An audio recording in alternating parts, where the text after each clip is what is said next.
Hi friends, तमाम दोस्तों को खुशामदीद है मेरे इस यूट्यूब चैनल में जिसका नाम है textile machinery lovers bye engineer Farhan Ali. दोस्तों, आज की इस वीडियो में हम तफसीली डिस्कस करेंगे कि एसी और डीसी करंट में क्या फ़र्क होता है।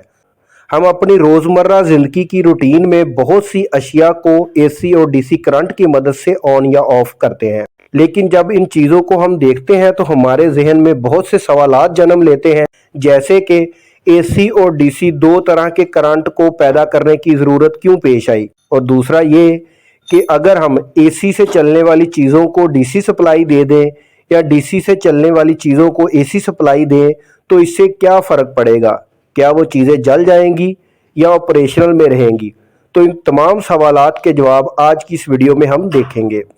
तो सबसे पहले हम बात करते हैं कि एसी की फुल फॉर्म है अल्टरनेटिंग करंट। ऐसा करंट जिसकी वैल्यू, जिसकी पोलैरिटी तब्दील होती रहती है, उसको हम एसी करंट कहते हैं। और डीसी करंट की फुल फॉर्म है डायरेक्ट करंट, यानी कि ऐसा करंट जिसमें उसकी पोलैरिटी तब्दील नहीं होती। तो सबसे पहले हम जानते हैं कि करंट कहते किसे हैं। किसी भी कंडक्टर में इलेक्ट्रॉन के भाव को इलेक्ट्रिक करंट कहते हैं। इसकी दो इकसाम है, एक एसी करंट और दूसरा DC current. AC stand for alternating current और DC stand for direct current. यानी कि एसी की फुल फॉर्म होती है अल्टरनेटिंग करंट। अल्टरनेटिंग का मतलब होता है तब्दील होने वाली, यानी कि ऐसा करंट जिसकी पोलैरिटी तब्दील होती रहती है उसको हम एसी करंट कहते हैं।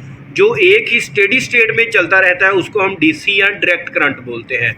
अगर हम एसी करंट की बात करें तो एसी करंट में फेज होता है और न्यूट्रल होता है, या आपने थ्री फेज भी सुना होगा, जैसे कि रेड, येलो, ब्लू और उसके साथ न्यूट्रल, यानी कि थ्री फेज या सिंगल फेज। यानी कि एसी के साथ फेज और न्यूट्रल होता है, जबकि इसके बरअक्स डीसी में प्लस यानी कि पॉजिटिव होता है और नेगेटिव होता है। अक्सर इंटरव्यूज़ में जो इलेक्ट्रिकल का आप देने जाते हैं तो उसमें ये बात भी पूछ ली जाती है कि डीसी में कितने फेज होते हैं, तो आपने उनको बताना है कि डीसी में फेज नहीं होता बल्कि पॉजिटिव और नेगेटिव होती है, जबकि फेज सिर्फ एसी सप्लाई में होता है। जो मेन फ़र्क है एसी और डीसी सप्लाई में, एक तो सबसे पहले है फ्रीक्वेंसी का।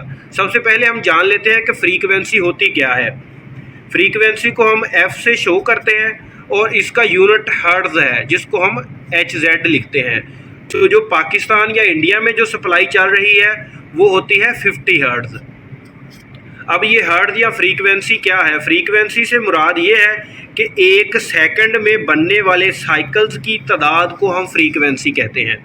यानी कि ये जो एसी सप्लाई हमारे पास होती है ये इस तरह वेव की शक्ल में सफ़र करती है। ये मैंने इसका एक साइकिल बना दिया है। एसी में अगर हम सिर्फ फेज़ की बात करें तो फेज़ जो होता है हमारा किसी टाइम पे पॉजिटिव होता है और किसी टाइम पे नेगेटिव। डीसी में तो हमने देखा था ना, पॉजिटिव और नेगेटिव सप्लाई होती है और इसमें कोई पोलैरिटी चेंज नहीं होती। लेकिन ये जो एसी करंट है इसमें पोलैरिटी चेंज होती है। एक सेकंड में ये जितने साइकिल चेंज करती है उसको हम फ्रीक्वेंसी बोलते हैं। पाकिस्तान में 50 हर्ट्ज़ फ्रीक्वेंसी है। ये देखिए मेरे पास एक बल्ब मौजूद है, अगर मैं इसको एसी सप्लाई देकर ऑन करूँगा तो इसका मतलब है ये रोशन होगा, मगर ये रोशन नहीं होगा बल्कि ये एक सेकंड में 50 मरतबा ऑन होगा और 50 मरतबा ऑफ होगा, क्योंकि इसकी ये जो पोलैरिटी है, ये वाली जो पोलैरिटी है ये चेंज होती रहेगी, जिसकी वजह से ये ऑन ऑफ होता रहेगा। जबकि इसके बरअक्स मेरे पास ये एक 24 वोल्ट डीसी का एक लैंप है। अगर इसको मैं इस 24 वोल्ट की डीसी पावर सप्लाई की मदद से ऑन करूं तो आप इन दोनों को देखेंगे कि ये वाला जो बल्ब है ये मुसलसल ऑन रहेगा, क्योंकि इसमें जो आने वाला करंट है वो मुस्तकिल आता रहता है, उसमें कोई पोलैरिटी चेंज नहीं होती, उसकी फ्रीक्वेंसी कम ज़्यादा नहीं होती। तो चलिए मैं इसको सबसे पहले इस एनर्जी सेवर को रोशन करता हूँ। तो ये देखें मैंने इसकी वायर को पहले से लगाया हुआ है, ये देखें मैंने इसको ऑन कर दिया। अब अगर आप इसको देखेंगे तो ये देखें आपको ऑन ऑफ होता महसूस हो रहा होगा। अगर मैं इसी तरह अब इस LED, ये जो हमारा 24 वोल्ट का बल्ब है, इसको डीसी सप्लाई की मदद से ऑन करूं, ये देखें मैंने इसकी पावर को कर दिया है on.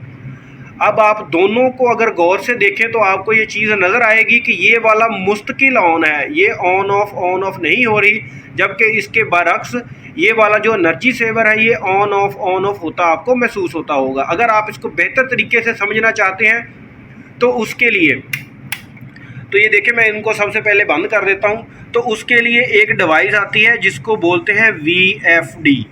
VFD stand for variable frequency drive. इसकी मदद से हम क्या कर सकते हैं कि AC सप्लाई जो होती है उसकी फ्रीक्वेंसी को अपने हिसाब से कम या ज़्यादा एडजस्ट कर सकते हैं। तो चलिए मेरे पास ये एक VFD मौजूद है INVT की, तो इसको मैं ऑन करता हूँ और इसकी फ्रीक्वेंसी को कम करता हूँ। उसके बाद हम इस एनर्जी सेवर को उसकी सप्लाई के साथ अटैच करेंगे और फिर देखेंगे, आपको पता चलेगा कि ये जो हमारे साइकिल्स बनते हैं 1 सेकंड में ये कोई भी डिवाइस जो है वो कितनी मरतबा ऑन या ऑफ होती है। तो चलिए इसकी पावर सप्लाई को मैं ऑन करता हूं ताकि ये वाला जो इन्वर्टर है ऑन हो जाए VFD, और फिर हम इसकी आउटपुट के साथ इस एनर्जी सेवर को अटैच करेंगे और इसकी फ्रीक्वेंसी को फिर कम या ज़्यादा करने के बाद फिर हम इसको चलाकर चेक करेंगे। देखिए हमने इन्वर्टर की जो पावर सप्लाई है उसको ऑन कर लिया है और उसकी आउटपुट के साथ इस एनर्जी सेवर को अटैच कर दिया है जहाँ पर मोटर की वायर वगैरह लगती है। तो चलिए अब मैं जैसे ही इसको रन की कमांड दूंगा तो ये देखिए, आप बल्ब की जानब गौर करें। अगर हम इसकी फ्रीक्वेंसी देखें तो अभी 20-22, और ये देखें इन्वर्टर की फ्रीक्वेंसी जो है वो 50 हर्ट्ज़ तक जाएगी। इसको हम अपनी मर्ज़ी के हिसाब से यानी कि जिस तरह चाहे इसको कम या ज़्यादा कर सकते हैं। देखिए अब मैं इसकी जो फ्रीक्वेंसी है इसको इस बटन की मदद से कम करता हूँ। ये देखिए 47, 45, और जैसे जैसे ये कम होगी आपने इस बल्ब की जानब देखना है कि ये जो फ्रीक्वेंसी के कम होने से आपको यानी कि ये जो सप्लाई है साइकिल पर सेकंड में भी उसी तरह फ़र्क पड़ता जाएगा। अब ये देखें हमने इसकी फ्रीक्वेंसी रखी है 5 हर्ट्ज़, ये देखें 5.80 यानी कि। तो देखें आप बल्ब की जानब आप देखें तो आपको ये पता चलेगा कि बल्ब किस तरह से ऑन और ऑफ़ हो रहा है। यानी कि 1 सेकंड में अब 5 साइकिल सिर्फ बन रहे हैं इस सप्लाई के। जैसे अगर आप चाहें तो इसको आप 1 भी कर सकते हैं, क्योंकि ये VFD का काम ही यही है कि आप अपनी जो फ्रीक्वेंसी है उसको अपनी मर्ज़ी के हिसाब से कम या ज़्यादा कर सकते हैं। देखिए जैसे ही मैंने इसको 3 किया तो अब आप क्लियरली ये चीज़ देख सकते हैं कि ये वाली जो सप्लाई है किस तरह से वेव्स की शक्ल में ये जो एनर्जी सेवर या जो हमारा बल्ब है वो किस तरह से ऑन या ऑफ़ होता है। लेकिन जैसे ही इसकी फ्रीक्वेंसी ज़्यादा हो जाती है तो हमें इस चीज़ का अंदाज़ा नहीं होता, हमें ये फिर पता नहीं चलता कि ये ऑन ऑफ हो रहा है या नहीं। ये देखिए अब मैं इसको 50 पे वापस कर देता हूँ। तो अब देखें जैसे ही ये वाला जो बल्ब है ये स्मूथ हो जाएगा। ये देखिए 50 हर्ट्ज़ इसकी सप्लाई, हमने इसकी जो इन्वर्टर की फ्रीक्वेंसी है 50 हर्ट्ज़ की, तो हमारा बल्ब हमको इस तरह से नज़र आ रहा है जैसे स्मूथ रोशन है, जबकि ये स्मूथ रोशन नहीं है बल्कि ये बार बार ऑन और ऑफ हो रहा है। पावर फैक्टर क्या है कि वोल्टेज और करंट के दरमियान बनने वाला जो फेज़ एंगल है उसको हम पावर फैक्टर बोलते हैं। फ़र्ज़ करें कि ये जो एक कंडक्टर है इसमें से करंट फ्लो हो रहा है, जिसमें करंट फ्लो होता है उसमें वोल्टेज और करंट दोनों जो है वो उस कंडक्टर में से गुजर रहे होते हैं। फ़र्ज़ करें कि ये वाली जो हमारी साइन वेव है ये वोल्टेज की है और ये वाली करंट की है। तो इस वोल्टेज और करंट के दरमियान में जो फेज़ एंगल होता है उसको हम पावर फैक्टर बोलते हैं। कि DC सप्लाई में जो करंट फ्लो करता है ये हम इसको टाइम अगर मान लें तो ये हमारी करंट की जो है ना वो करंट, क्योंकि स्टेडी स्टेट में चलता है। हमारे पास जो अक्सर जॉब के लिए इंटरव्यू के लिए लोग आते हैं तो उनसे ये भी सवाल पूछा जाता है कि DC जो सप्लाई है उसमें पावर फैक्टर कितना होता है, तो उसमें यूनिटी होता है, यानी कि 1। DC सप्लाई में पावर फैक्टर यूनिटी या 1 होता है। उसकी वजह यह है क्योंकि उसमें वोल्टेज और करंट एक ही वेव में यानी कि स्टेडी स्टेट हालत में जो है वो मूव करते हैं, सफ़र करते हैं। जबकि AC सप्लाई में वोल्टेज और करंट की अपनी अपनी एक कर्व होती है और इनके दरमियान ये वाला जो फेज़ एंगल है इसको हम पावर फैक्टर बोलते हैं। ये वेरी करता रहता है, ये कम या ज़्यादा होता रहता है। जितना इसके दरमियान फेज़ एंगल कम या ज़्यादा होगा उस हिसाब से पावर फैक्टर भी कम या ज़्यादा होगा। आपने मुख्तलिफ बड़ी इंडस्ट्रीज़ में देखा होगा कि पावर फैक्टर को बेहतर बनाने के लिए उन्होंने कैपेसिटर बैंक लगाए होते हैं, क्योंकि अगर आपका वोल्टेज और करंट, वोल्टेज असल में क्या होता है, ये प्रेशर होता है, और करंट जो है ये असल में इलेक्ट्रॉन्स हैं। अगर यानी कि फोर्स मौजूद हो और आपके पास इलेक्ट्रॉन मौजूद ना हो तो इस अकेली फोर्स का कोई फ़ायदा नहीं है। और इसी तरह अगर आपके पास इलेक्ट्रॉन तो मौजूद है लेकिन वोल्टेज यानी कि वो प्रेशर मौजूद नहीं है, जो आपके जो आगे इक्विपमेंट आपने लगाया हुआ है उसको ड्राइव कर सके, तो इन दोनों को आपने एक एंगल में लेके आना है, यानी कि आपने पावर फैक्टर को बेहतर बनाना है, यूनिटी के करीब लेके आना है। जितना आपका पावर फैक्टर यूनिटी के करीब होगा उतना बेहतर होगा, और उतनी ही आपकी जो अशिया हैं, जो इक्विपमेंट, जो अप्लाइंसेस आपने उसके साथ अटैच की हैं, वो बेहतर एफिशिएंसी के साथ चलेंगी और आपका जो बिजली का बिल है वो भी कम आएगा। अगर आपका पावर फैक्टर कम हो, यानी कि इनके दरमियान फेज डिफरेंस ज़्यादा हो, आप इसी तरह समझ लें कि इसमें अगर जो इलेक्ट्रॉन बह रहे हैं वो तो मौजूद हैं, लेकिन उनको फोर्स करने के लिए, उनको बहने के लिए, ट्रैवल करने के लिए प्रेशर ही मौजूद नहीं है, तो वो इलेक्ट्रॉन आपके किसी काम के नहीं है। और इसी तरह अगर प्रेशर तो मौजूद है, यानी कि ये वोल्टेज वाली कर्व में प्रेशर तो मौजूद है, लेकिन करंट जो है वो उसकी वेव अभी बाद में आनी है, यानी कि वो मौजूद नहीं है इलेक्ट्रॉन, तो आपको इस प्रेशर का कोई फ़ायदा नहीं है। इसलिए आपका जो पावर फैक्टर है वो यूनिटी के करीब होना चाहिए। ये भी आपको बेनिफिट देता है आपके बिल को कम करने के लिए। तो आपसे ये भी पूछा जा सकता है, तो आपने बताना है कि डीसी सप्लाई में पावर फैक्टर यूनिटी होता है, जबकि एसी जो करंट है इसमें पावर फैक्टर जो है वो वेरी करता रहता है, और इसको हम कैपेसिटर वगैरह लगाकर इम्प्रूव कर सकते हैं। अक्सर लोगों के जहन में ये सवाल आता है कि अगर हमने डीसी पे चलने वाले एक इक्विपमेंट को एसी सप्लाई पर चलाएंगे तो क्या होगा। तो उसके लिए आप ये वेव्स को देखें कि अगर आप डीसी सप्लाई, आपने यानी कि एक ऐसी चीज़ मैन्युफैक्चर की है जिसको आप बता रहे हैं कि आपके पास जो सप्लाई आएगी वो रेगुलर आती रहेगी, उसकी जो पोलैरिटी है वो चेंज नहीं होगी, आपने उस पर चलना है। अगर आप उसकी जगह पर उसको ऐसी सप्लाई देंगे जो ऑन ऑफ होती रहती है, तो इससे क्या होगा कि ये जल जाएगी, ये ख़राब हो जाएगी, क्योंकि ये बार बार ऑन ऑफ होगी। जिस तरह कि आपने एनर्जी सेवर को देखा कि वो एक सेकंड में 50 मरतबा ऑन ऑफ हो रहा है, क्योंकि हमने उसको डिज़ाइन ही इस हिसाब से किया है। अब हमने इसको डिज़ाइन किया है कि आपने ऑन ऑफ नहीं होना, बल्कि आपको रेगुलर पावर सप्लाई मिलती रहेगी। अगर हम इसको एसी सप्लाई देंगे तो ये ख़राब हो जाएगा। इसी तरह हमने जो चीज़ एसी सप्लाई पर डिज़ाइन की है कि आपको जो सप्लाई मिलेगी वो ऑन ऑफ वाली मिलेगी, लेकिन आप उसकी जगह पर उसको अगर डीसी सप्लाई देंगे जो कि रेगुलर है, तो ये भी इसको डैमेज कर देगी। और इसी तरह डीसी सप्लाई वाली जो चीज़ें हैं उनमें पोलैरिटी का भी खास ख्याल रखना होता है। अगर उन्होंने पॉजिटिव और नेगेटिव की तमीज़ आपको बताई है, तो पॉजिटिव और नेगेटिव भी आपने उसी हिसाब से उसके साथ अटैच करनी है। ये अक्सर लोगों के जहन में ये भी सवाल आता है कि ये डीसी और एसी दो सप्लाईज को पैदा करने की ज़रूरत क्या थी। एसी और डीसी दो मुख्तलिफ किस्म के करंट को जनरेट करने की काफ़ी वजूहात हैं, जिनमें से चंद एक अहम वजूहात मैं आज आपके साथ डिस्कस करूंगा।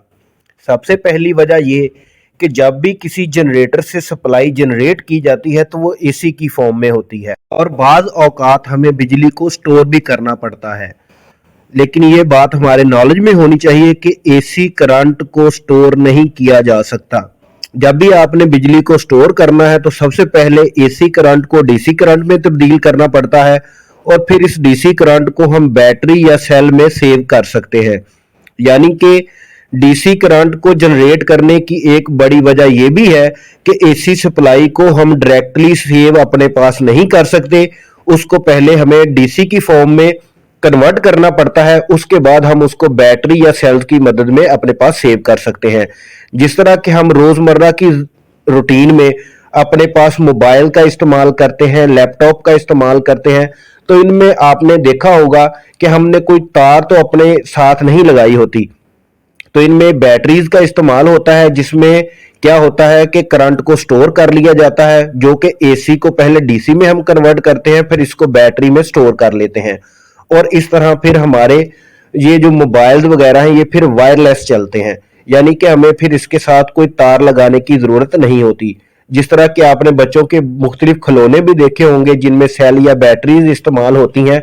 यानी कि कहने का मेन मकसद ये है कि एसी सप्लाई को हम एक तो डायरेक्टली स्टोर नहीं कर सकते, तो इसको फिर स्टोर करने के लिए डीसी की फॉर्म में लेके जाना पड़ता है।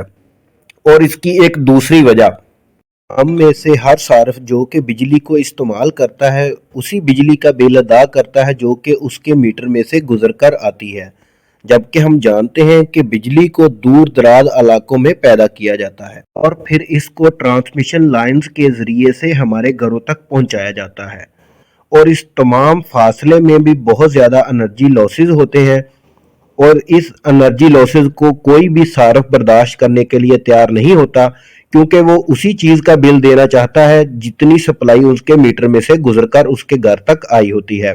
पैदा की गई बिजली को उस जगह से घरों तक लाने के लिए बहुत से एनर्जी लॉसेस होते हैं, जिनको हम ट्रांसमिशन लॉसेस कहते हैं। तो ये वाले जो ट्रांसमिशन लॉसेस है, इनको कम करने के दो तरीकाकार हैं। या तो जिस कंडक्टर के जरिए हम इस इलेक्ट्रिसिटी को ट्रांसमिट करते हैं उसकी रेजिस्टेंस को बहुत ज़्यादा कम किया जाए। तो रेजिस्टेंस को कम करने के लिए हमें बहुत ही अच्छे कंडक्टर की ज़रूरत होती है, यानी कि फिर या तो हम चांदी या फिर सोने का जो कंडक्टर है उसको इस्तेमाल करें, क्योंकि आप जानते हैं कि वो बहुत ज़्यादा कॉस्टली होते हैं, इसलिए उसकी वजह से उसकी लागत बहुत ज़्यादा आएगी। तो फिर दूसरा तरीका ये है कि हम V is equal to IR वाले फार्मूले को अगर देखें तो इसके लिए ये है कि हम अगर वोल्टेज को बहुत ज़्यादा हाई कर दें तो भी हमारे जो ट्रांसमिशन लॉसेज हैं वो काफ़ी कम हो जाएंगे। तो इसके लिए फिर क्या किया जाता है कि जो AC सप्लाई जनरेटर की मदद से जनरेट होती है उसको ट्रांसफार्मर की मदद से फिर अप कर लिया जाता है, यानी कि अप ट्रांसफार्मर का इस्तेमाल किया जाता है। तो ये स्टेप अप ट्रांसफार्मर की मदद से इसकी फिर वोल्टेज को ज्यादा कर लिया जाता है। आपने अक्सर ट्रांसमिशन लाइनों के साथ नेम प्लेट लगी हुई देखी होगी जिसमें लिखा होता है 11 kV, 32 kV, 63 kV या 500 kV। तो फिर इसके वोल्टेज को इतने ज्यादा हाई कर लिया जाता है और फिर इसको ट्रांसमिट किया जाता है। उसके बाद उसके आखिर में दोबारा से एक ट्रांसफार्मर इस्तेमाल किया जाता है जो कि स्टेप डाउन ट्रांसफार्मर होता है, जो कि इस 11 kV या 32 kV को दोबारा से 440 वोल्टेज में कन्वर्ट करते हैं, जिसकी मदद से हमें 3 फेज जो सप्लाई है वो मिलती है AC की सूरत में। तो हम फिर इसको घरों में इस्तेमाल करते हैं। हम जानते हैं कि सोलर पैनल से भी एनर्जी जो है वो करंट को यानी कि बिजली को पैदा किया जाता है, लेकिन जो सोलर पैनल से हमें सप्लाई मिलती है वो DC की फॉर्म में होती है, यानी कि डायरेक्ट करंट की सूरत में। अगर हम किसी जगह पर सोलर का बहुत बड़ा सेटअप लगाएं और उसको किसी दूर दराज इलाके में अगर इलेक्ट्रिसिटी को हमने ट्रांसमिट करना हो तो फिर उसको जब हम ट्रांसमिट करेंगे तो हम इसके वोल्टेज को अप या डाउन करना एक बहुत ज़्यादा कॉस्टली काम है। तो उसके लिए पहले इसको फिर AC की सूरत में कन्वर्ट किया जाता है, उसके बाद ट्रांसफार्मर की मदद से इसके वोल्टेज को अप किया जाता है और फिर ट्रांसमिट किया जाता है। यानी कि AC और DC दोनों की अपनी जगह पर बहुत ज़्यादा अहमियत है।